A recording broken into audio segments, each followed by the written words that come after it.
Question will be asked by Juan Williams and be answered first by Senator Brownback. Juan? Senator Brownback, tonight, as young black and Latino Americans are watching this debate, they often feel quite alienated from the Republican Party, a party that does not seem to respond to their issues. You realize about 50% of young black and Latino people dropping out of high school, 35% poverty rate, nearly 60% of America's prison population, black and brown. The one area of these problems touching on federal government policy has to do with criminal justice. Today in Jena, Louisiana, it was announced that one of the Jena 6, originally convicted as an adult, will be tried now as a juvenile. Name one reform, Senator, that you would endorse to assure young black and Latino people in America that they will have equal justice in America's courts. Could you say the last sentence again? Sure. Your mic's not on up here. I want to make sure I hear. One reform, one criminal justice reform that you would endorse to assure young black and Latino Americans that they will have equal justice in America's courts. Okay. I think I may be the only person up here on the stage that's spent a couple nights in jail of my own volition, and I went in to look at the system. I spent a night in a prison in Kansas, and I spent a night in a prison in Louisiana. I've stayed in homeless shelters to answer and to get a feel for what you're talking about. And you hear about it very fast, and you get a feel for it about how people have become loners and then went to crime in some cases and then caught and want to turn their lives around. So it spawned me to push the Second Chance Act.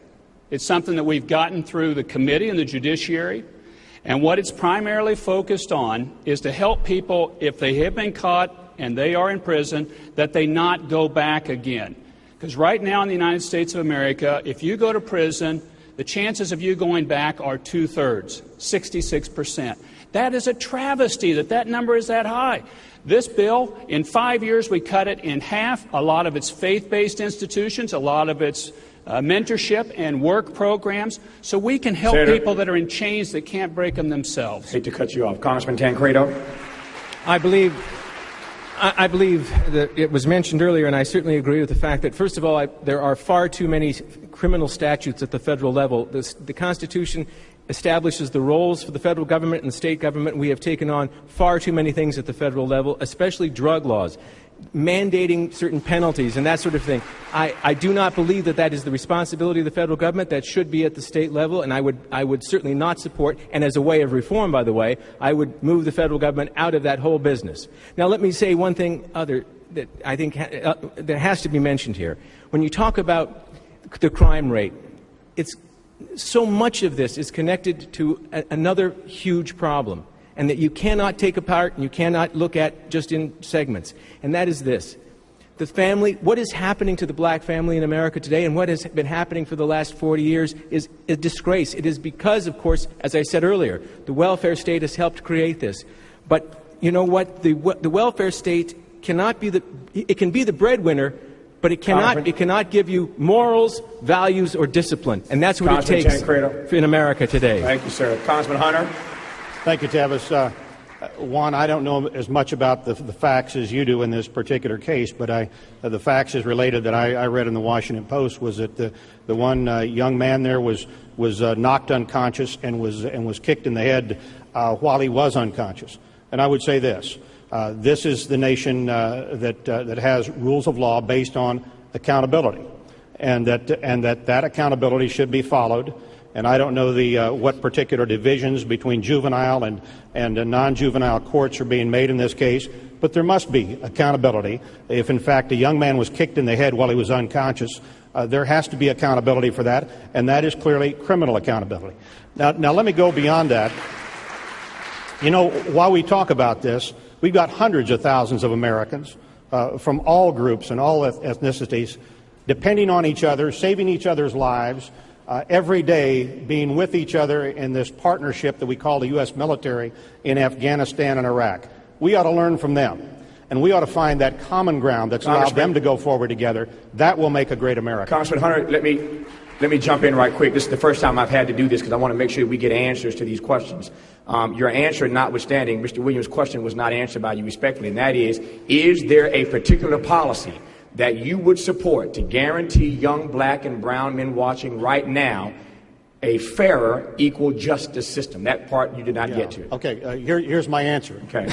I don't think there's any way you can be more fair than to have people in this country under this wonderful Constitution that we put together, where people who are tried for criminal acts are tried by a jury of their peers. Juries obviously are blemished in many ways and are not perfect, but a jury trial under the law is, I think, the best system of justice on the face of the earth. They move on now to Ambassador Keys.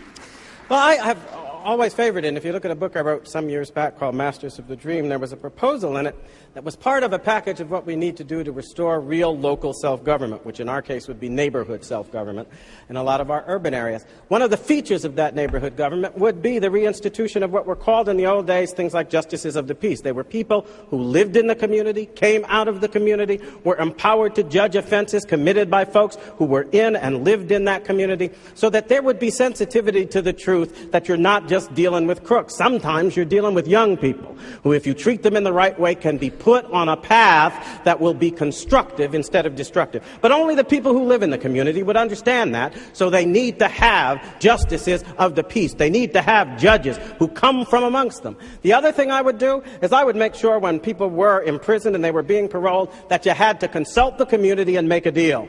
The community would agree to receive that person back, but they would also promise to help that person to establish a decent life. So that community partnership would be restored. You, Governor Huckabee? Well, first of all, we really don't have so much a crime problem in this country. We have a drug and alcohol problem. 80% of the people who are in our prisons and jails are there for a drug or alcohol crime. They either were high or drunk when they committed the crime, or they committed the crime to get high or drunk.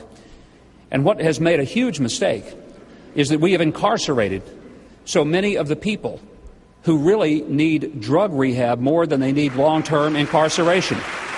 In our state, we established over 20 drug courts that gave people an alternative course to rather than just putting them in prison, giving them the opportunity to get what they really needed, which is off the addiction. We've got to quit locking up all the people that we're mad at and lock up the people that we're really afraid of, the people who are sexual predators and violent offenders. But the nonsense of 3 strikes and you're out has created a system that is overrun with people, and the cost is choking us. I would go for more drug courts and for a lot less incarceration of drug-addicted people. Thank you, Governor. Congressman Paul. A system designed to protect individual liberty will have no punishments for any group and no privileges. Today, I think inner-city folks and minorities are punished unfairly in the war on drugs. For instance, blacks make up 14% of those who use drugs, yet 36% of those arrested are blacks, and it ends up that 63% of those who finally end up in prison are blacks. This has to change. We don't have to have more courts and more prisons. We need to repeal the whole war on drugs. It isn't working. We have already spent over $400 billion since the early 70s, and it's a wasted money. Prohibition didn't work. Prohibition on drugs doesn't work. So we need to come to our senses, and absolutely, it's a disease. We don't treat alcoholics like this. This is a disease, and we should orient ourselves to this. That is one way you could have equal justice under the law. Thank you, Congressman.